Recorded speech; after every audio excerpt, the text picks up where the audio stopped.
અત્યાર સુધી તમારી સાથે ક્યારે બ્રેકઅપ થયું છે તો તમે શું કર્યું છે? તમે દુઃખી થયા હશો, પરંતુ જાપાનમાંથી એક એવી ઘટના છે તે સામે આવી છે કે જેમાં એક સ્ત્રીએ એઆઈ સાથે મેરેજ કર્યા છે. જી હા, સ્ત્રીએ એઆઈ સાથે મેરેજ કર્યા છે. આનું મુખ્ય કારણ એ છે કે જે સ્ત્રી છે તે 3 વર્ષથી એક પુરુષ ભેગી રિલેશનશિપમાં હોય છે, પરંતુ પછી તેમનું બ્રેકઅપ થાય છે અને તે દુઃખી થઈ જાય છે. અને ત્યારે તે ચેટ જીપીટી દ્વારા બનાવેલા એક ક્લાઉસ નામના જે એઆઈ છે તેની સાથે વાતચીત કરતી હોય છે.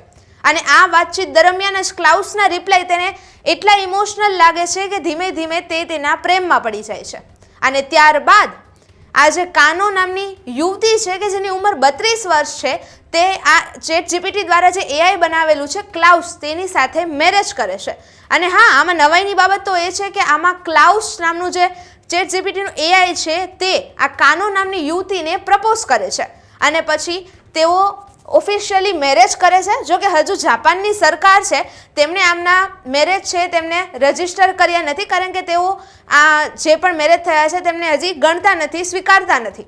અને હા, અમુક સ્ટેટમાં એવું પણ માનવામાં આવ્યું છે કે વધતા જતા સમયમાં જે આ એઆઈની સાથે લોકો લગ્ન કરી રહ્યા છે તેમાં એઆઈને ન તો કોઈ જમીનમાં, ન તો કોઈ જાયદાદમાં કે શેમાં હિસ્સો આપવામાં નહીં આવે તેવો પણ કરાર છે તે હવે સરકાર ક્યાંક ને ક્યાંક બહાર છે તે લાવવા રહી છે. કારણ કે સરકારને ડર છે કે હવે ધીમે ધીમે એવા કેસો થઈ રહ્યા છે કે લોકો રિયલ લાઈફ પાર્ટનરને મૂકીને એઆઈ સાથે પોતાના રિલેશનશિપ છે તે વધારી રહ્યા છે. અને આના કારણે એવા પણ કિસ્સાઓ સામે આવ્યા છે કે જેમાં જે રિયલ લાઈફમાં પાર્ટનર હોય, પતિ હોય, પત્ની હોય, તેમને પણ લોકો છે તે ચીટ કરે છે અને તેના બદલામાં તેઓ એઆઈ સાથે, એટલે કે રોબોટિક મશીન સાથે, નિર્જીવ વસ્તુ સાથે તેઓ કનેક્ટ થાય છે, લાગણીઓ બાંધે છે.